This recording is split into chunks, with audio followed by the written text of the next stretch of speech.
Welcome to Handi Quilter Watch and Learn. Today we're going to show you some great ideas for picking out designs for non-traditional blocks.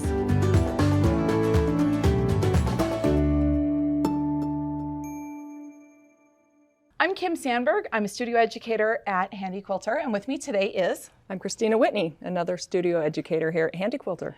So, Kristina, we're continuing on with your, I think what we're affectionately calling the blues quilt, right, this year? The blues. The blues. Really fun to see all of the different blocks that you've done. And we've got a couple of blocks here that definitely don't fit the traditional quilting tradition. Yes, there are some that when I was looking at my overall quilt top and trying to decide what I wanted to do where, there were a few blocks that I just really struggled with. Yeah. I'm like, I don't know what I want to do. And so a few of the blocks we're going to go through today. Actually, I picked 4 blocks that we're going to stitch out. Okay. And we're going to use Pro Stitcher and walk through different steps of how to pick those designs, but also how to set them up using different techniques. Okay. So. And these blocks, I love these blocks because they are definitely not like an Ohio Star or a 9-patch or a shoe fly. I know that for me, these are the type of blocks I'm drawn to making too. I like to make stuff that is maybe a little asymmetrical, a little more modern feel. Yeah. So I'm excited to get some ideas. Yeah, because part of the reason why I did this quilt was to practice different blocks. And so the blocks that I picked out, I did not want to do traditional blocks that I've done in the past. So I found ones that I thought were kind of interesting, a little bit out there. Some I ended up liking more than others. But let's go ahead and we're going to start over here on this block here. This block right here. So the first thing I'm going to do is remove my basting stitches. Yes. Because Here, I can help I you out basted with that through a the little entire bit. quilt. That's right. And did we get them all? I think so. This thread really blends, And so I'm going it's to a reach little underneath hard. and get the bottom ones too. Very important. When you take out basting stitches, don't forget to take out, to reach underneath the quilt and get that bobbin thread off. Otherwise, when you get done, you take your quilt off, you might have a bit of a mess under there where some of those bobbin threads have gotten wound around things. Yep. Or even worse, they can end up around the wheels of your machine. You don't want that happening. And make sure they go in the garbage. Don't just throw them over your shoulder like I do here when we're filming. Yeah, and that basting, I don't know if you saw how quick and easy that came out, but we were focusing on this block and then basting that one. When I started pulling the bottom thread, I unbasted this one Really? and most of this one also. Oops. So that basting stitch comes out pretty easily. Yeah, it does. Yeah. It does. Okay, so this block. This block here. Do you know what this block is called? I have no idea. I'm guessing somebody's going to ask us. We'll figure that out. I'll see if I can find it. But I love because it is a grid-based block, but you've got some different angles and stuff in there. Yeah, it's not like your traditional 9-patch, like the way that it sets up with the 2 points coming up. So it was a little bit more difficult for me to pick a design. Right. So the process that I used was I took this block, I took a picture of it, and I took it into Pro Stitcher Designer. Okay. And used the backdrop tool in Pro Stitcher Designer, meaning I could bring that picture in on my computer screen and then take designs in from my Pro Stitcher library and lay them over top of the block and kind of get an idea of how that feels. I love it. So, a little audition. Yes. So here's a picture of the quilt block with the design that I actually chose. Okay. And so that was my audition picture. I like that. Design. Very fun. Now, when I was picking that design out, let's actually pull that up here on the screen so you can see what I'm going to do on that one. So in Pro Stitcher, we're going to take a look at that. So I'm going to my File tab, Design and Open, and I am going to bring in a design. Now this is only in Pro Stitcher Premium. It's the designer Kristina Dillon. Okay. And it is her Destiny Block 2. Destiny Block 2. Okay. So we're going to open that up. Oh, and I love her designs. This is a great block for this, design for this block too, because I can see that it's going to fill it pretty evenly with quilting. And that was one of my key things. I wanted to make sure I filled all of the space. Right. So I didn't want to put a circular design in there. I wanted it to cover everything. Okay. Now you'll notice with the block, I've got like these 2 pieces sticking out. Yeah. on the design, I've got kind of like 2 pieces coming in. Oh. So it kind of, sorry, can you see that, Kim? Yeah, I can. It kind of balanced it out a little bit. And it also had a nice center motif here that fit in the center. Oh, yeah. So I decided that was the design I was like going to use. Yeah, looks great. So the next thing that I need to think about when I want to actually start stitching this is, do I want that design to go right to the edge of my seam? Right. Or do I want to leave a little bit of space in between the edge and the actual design? Yeah, that's a really good question. So what did you decide? Because I know with every block you have to ask yourself this. Correct. So how are you doing this one? This one, I'm going to leave just a little bit of wiggle room. Okay. So that the design doesn't actually touch the seam, because my block might not be actually perfect, because I did piece it. Well, and it's been put on the frame and stretched, and it's got tension on it. So give yourself a break. Of course you pieced it perfectly. And with the techniques that I'm going to use to actually get this block into the area, it might need a little bit of wiggle room, because I might not get it exactly perfect. Gotcha. So really by wiggle room, what you mean is you're not going to try to have the edge of the design stitching touch the very edge of the block. You're just going to offset it by 1/8 of an inch. Probably about between an 1/8 and a quarter, closer to an 1/8 of an inch. So scant quarter. Yeah, that works. Somewhere around there, we'll call it that. No scientific number that we have to be perfect with. So I'm going to go ahead and bring this machine over here, and we're going to create our area for this block. So I'm going to go to my area tab, and I'm going to use the multi-point function. So I'm going to bring it down to my first corner, and I'm using my laser light. I'm also going to use like the circle, that the opening on my glide foot, to kind of help me gauge how much space I want there. I often do that too, because it is less than a 1/4 inch, that little circle in there, but it does give you just that little bit of security space, let's call it. Yes, exactly. Okay, I'm just going to continue around, and I can drop as many points as I need to if my block is not very straight. Right. But using that laser to the needle really helps. Oh yeah, there we go. Really helps you see that right where you're dropping those points, which is great. And the more accurate you are with setting up your area, the better results you're going to have. Right. And if you're doing this at home, your machine should be dinging at you each time you push the button, so you know that you're actually doing it. I'm using my handlebar rather than touching the screen. Okay, so I've got my area, this nice pretty pink box here. Yeah. And I've got my design over here. I want to get that design into the pink box. Right. So I want to modify it. Yes. So and with doing all of the different blocks, I'm going to show you a couple different techniques. Okay. So for this first one, I'm going to use our align tool. Okay. And I'm going to use this top center button so it does the horizontal and the vertical center. Perfect. Let me just refresh so we can see all of that. Very nice. Okay. So I see a couple of issues right away. Yeah. It's kind of going outside of my area. Right. So I want to resize and make it a little bit smaller. I'm going to turn on this lock button on the right-hand sidebar. Right. And I'm just going to shrink it down. Just a little. And notice how it's shrinking towards that center. My align is still turned on. That's nice. It keeps it right in position where you want it. I'm going to shrink it just a little bit more. So I only have one little spot right around here that's sticking out of that pink box just a little bit.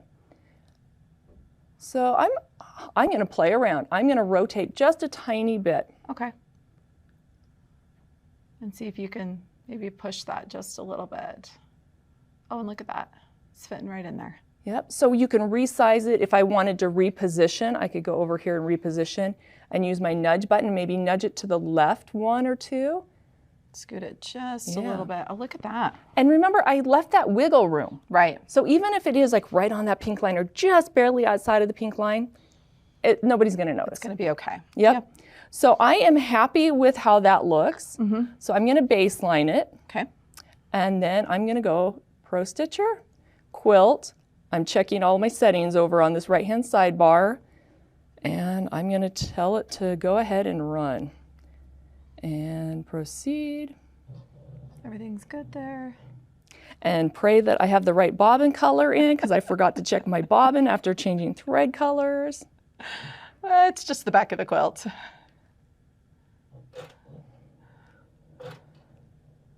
And that is one note. When I'm using the dark thread on top, I use the dark thread in the bobbin. Mm-hmm. Oh, it's always a good idea to match those two thread colors.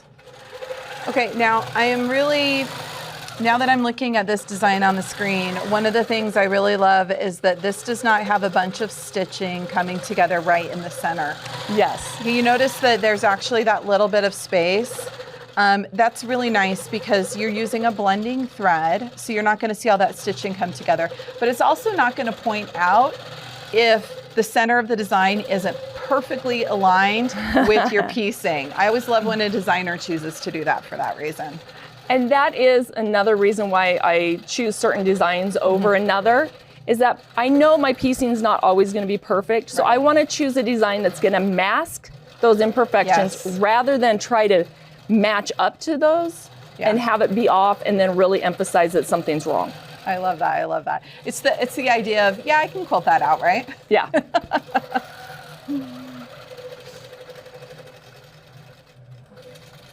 So you'll notice it's not coming up Yeah, we're not all touching the way that to edge. the seam on those sides. Which, especially because you did the stitch in the ditch, it doesn't need to touch that edge. Yeah. And you're not losing part of the design because it's in the ditch. Exactly. You get to see that full design. And especially where this is, you've got some pretty good contrast on that thread there in that outer white part. I think it looks really nice, the consistency that we're seeing now as you're stitching around it. It's just that little bit of offset. Speaking of thread, so what type of thread are you using on this particular block? This one I'm using a micro quilter. It's a 100 weight thread from Superior Threads. Okay. And I'm trying to stick to 2 thread colors possibly on this quilt. Okay. So I've got the tan, which is another micro quilter thread, and then the blue. Okay. And I'm just making them work. Gotcha. So sometimes I'll have blue and the white, sometimes I'll have the tan and the blue. Okay, so what made you choose micro quilter over another? Just the weight and the fact that it's going to blend? I love micro quilter because it is the thinner thread. So even though I do have this really dark thread in the white, it's not shouting, "Hello, look at me." Right.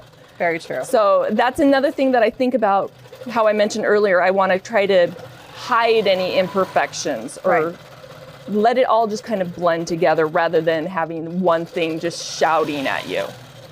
I like that. I like that a lot. Okay, I have to say, I am really excited about how this is turning out. I agree. Look at this. Like, those points are actually matching up with my seams. And this nice little arc right here Coming between. off of that, it looks so good. I have to pat myself on the back for finding this design. Good choice. And thank you, Christy Dillon, for creating it. I know. It's a gorgeous design. I've used designs from her on quite a few quilts, and they do quilt out beautifully. I think I went through about 100 designs. Are you serious? Well, I went through more than that, but I actually narrowed it down to probably about 30 that I actually auditioned on the quilt. For the entire quilt or just this block? Just this block. Oh, wow. Yeah. Wow. I went through a lot trying to find one that I thought would look good on this block. I like it. I love that you've got a block with a lot of fun curvy lines, just to create a little bit of contrast with all the straight lines in the piecing. Looks really nice.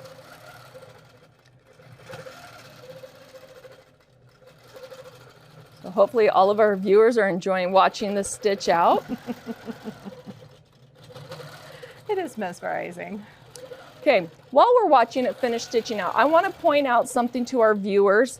I have changed this frame, so it is in clear view now. Right. So if people are wondering, are you just floating it? Why don't you have that top bar on there? If I had this in standard view, I would leave my top bar on because that is going to hold my quilt top flat and keep everything in the proper level. But again, it is in clear view, so it's set up the way that the engineers have designed it. So I'm following the rules. That's right, that's right.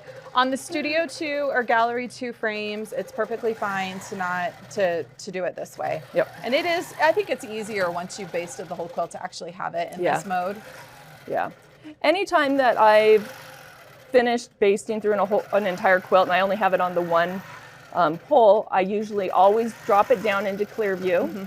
And a lot of times if I'm going to be doing ruler work, I will take off this other bar, lay it on the floor, and then I can sit underneath and not have my legs hitting this extra bar. Get right up there close to it, yeah. It's kind of funny because I'm working on a quilt right now and I've done that. And I've got the bar laying on the floor and I've got quilt pieces laying out, and I took a picture and everybody's like, "Are you doing that on the long arm?" I'm like, "No, I just have a pole sitting on the floor." The pole's just on the floor because I'm working on something else. I love it. Okay, well that is so great. That's stitched out beautifully. And I really love that you use that contrasting thread, but like you said, with the micro quilter, it's much lighter weight, so it doesn't stand up and create quite as much contrast. We've got some nice blending there. It looks really, really good. Okay. So I'm happy with that. I know. I think it looks fantastic. I'm excited. Very, very good. So next block. Okay, moving on. We're moving on to this one. And if we all thought this one was a little non-traditional, this one is way non-traditional. This is my kind of block. Okay, yeah. So what'd you do with this one? So remember, this quilt was using up all my scraps. So when I got to the very end and I'd already finished doing all my other blocks and I still had some scraps left, I'm like, okay, I'm just piecing them all together and we get whatever we get. Right, right. So I actually have 2 of these in this quilt. Okay. So I'm going to do the same quilting on each of them, I believe. But well, trim that thread. Yeah, sorry, distracting me there. Woo! So this one I'm going to set up a little bit different. Okay. I didn't even want to deal with trying to find a block that would accent this piecing because it's so asymmetrical and you know, it's completely improv pieced, I'm guessing. Yes. And so there's no symmetry of any kind to this. No, none at all. You just need something to quilt it down. Yes. So here's what I did. Yeah, what'd you pick? I picked, let me close out this this previous one. Let's go to File, Clear All. Okay. And I'm going to bring in File Design, Open. We're going to go back to the PS Designs. So this is in Pro Stitcher Premium. It's also in Pro Stitcher Lite. It's in the Blocks folder, and it's at the very bottom down here called Spiral. I know my alphabet. Spiral. So there you go. Is it the Spiral closed? Or yeah. No, it was Spiral 2. Okay. I think they're pretty much the same thing. Yeah. The closed one just like loops back on itself, but. Yeah. Okay, so that's the design I chose. Cool, I like it. Okay, and I'm seeing where it's actually kind of echoing what was going on here in the piecing, just in a more circular way. In a circular motion. I like it. The problem that we have here, we talked about this earlier. It doesn't fit. I want to fill the whole space. This is a square. The design is a circle. Right. So we're going to fix that. I'm going to create an area so we can play with this. Okay. And this time I'm going to go right to the seam. Yeah. And that will make a little bit more sense as we go along here. I'm guessing you want to crop this one. And so when you want to crop, you got to be a little more precise. Or at least that's what how I usually do it. A little more precise with my area. Is that what you're thinking? Yeah. I'm going to try not to go into the sashing, but you never know. Right next, as long as it's close, right?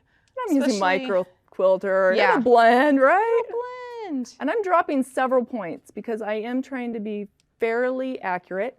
I am trying not to lean on the bar while I'm doing it either. And I'm over here totally leaning. Yeah, that's the tip of the day. Don't lean on the bars when you're creating the area, because when you lift up on the bar, I guess I could have refreshed so people could have seen me create the area. That's okay. Okay, so let's go, and I'm going to go to Modify and Align, just same as what we did before, but I'm gonna hit the center and refresh. Not what I'm wanting. No. I want to fill that whole space. Yeah. Okay, let's resize. Okay. My lock is already on, so it's going to do the width and the height at the same time and keep that proportion.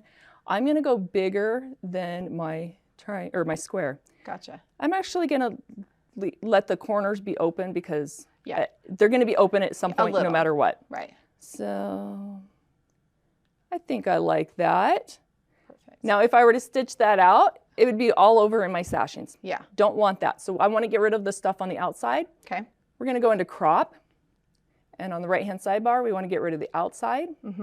Now, I've got these starts and stops. Right. I could leave that as it is and do a little tie off each time. I'm going to be lazy. I'm going to hit my edges button and let the machine stitch in between those. Right. Meaning it's going to be stitching along that area line that I set up. Exactly. So if I had not set up my area as good as I could, Yeah. then it would be stitching in the wrong spot. Exactly. So we'll see how accurate I actually was. Yeah. So let's baseline that. Okay. And we're ready to go to Pro Stitcher Quilt and run and proceed. And we're off to a good start. It didn't start out in the stashing. That's always a good one. Let it tie off those stitches. Now, some people might be concerned about the spacing on this top left corner. That's the way the design was created. I'm not going to really stress out about it. Yeah. So see how it's coming right down that area. If I needed to manipulate with my hands, if it got too close in certain areas, like right here, I might be a little concerned because it's in that tan. It's going to show a little.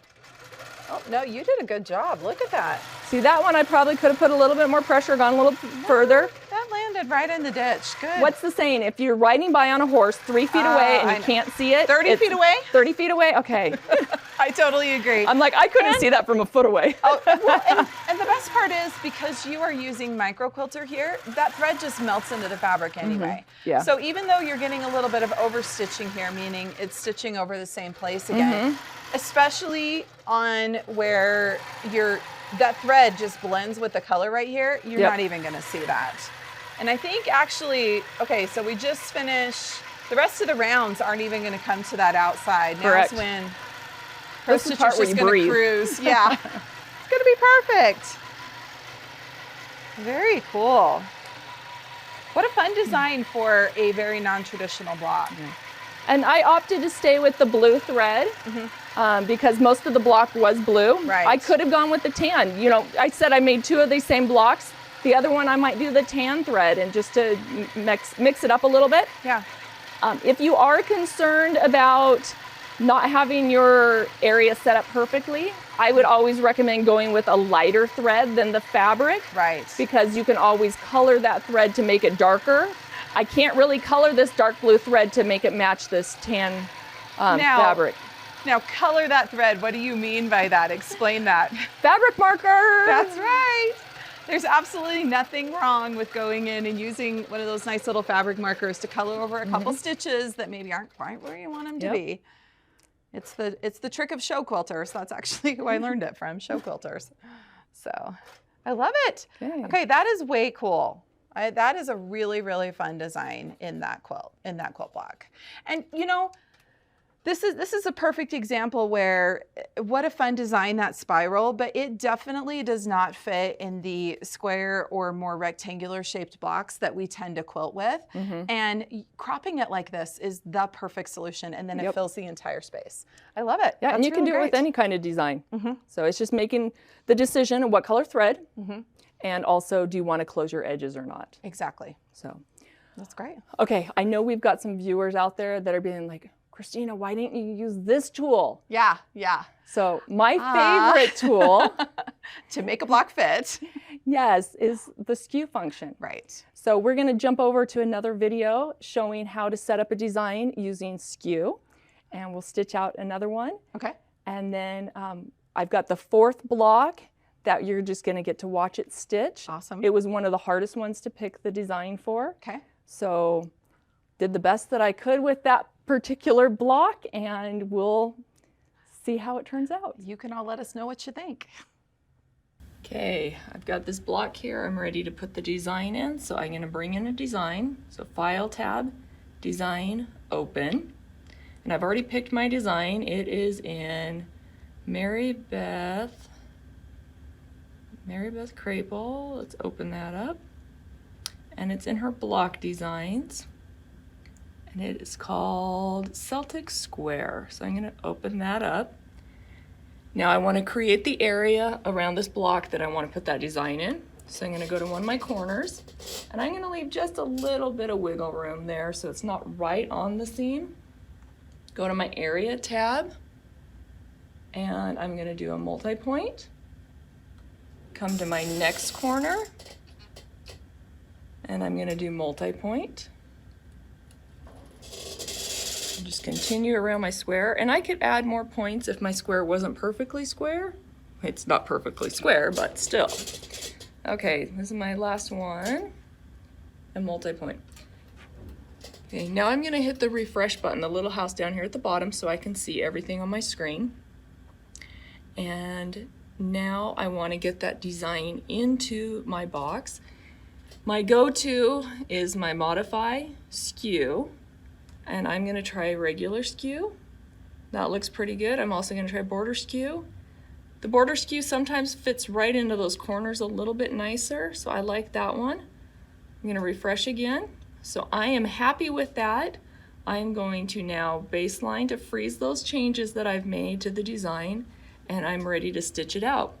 So to stitch it out, I'm gonna go to my Pro Stitcher tab. The quilt button is already selected. I've got my tie-offs already turned on. I'm gonna hit the run button. I get my little pop-up window here just to verify all of my settings. Look at those real quick. I am happy with those settings. So I'm gonna hit the resume button, and the machine will then move over to my start point. It's gonna take one stitch and then pause so that I can bring up my bobbin thread.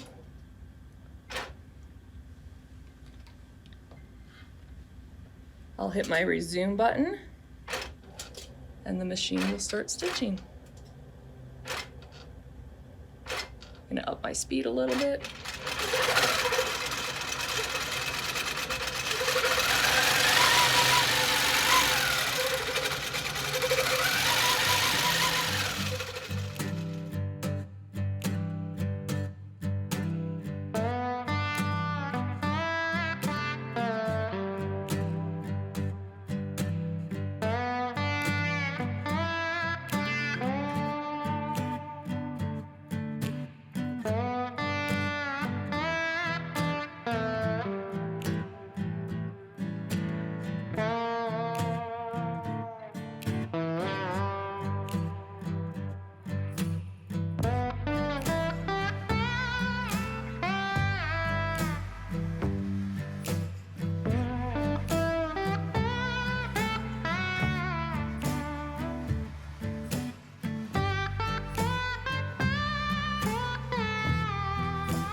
So there you have it. That's probably the quickest and easiest way to put a block design into a square. I will say though that using Skew doesn't always work. It depends on the design as well as the area that you're trying to put it in. But that is my go-to. And I just wanted to point out, part of the reason why I picked this design was I took a picture of this block and I took it in Designer. Then I put a whole bunch of designs over top of it to audition them. And I really liked how this one really accentuated that center part and then just kind of fit into the piecing as well. So that was a fun design to do. So watch for some more blocks that we're gonna do.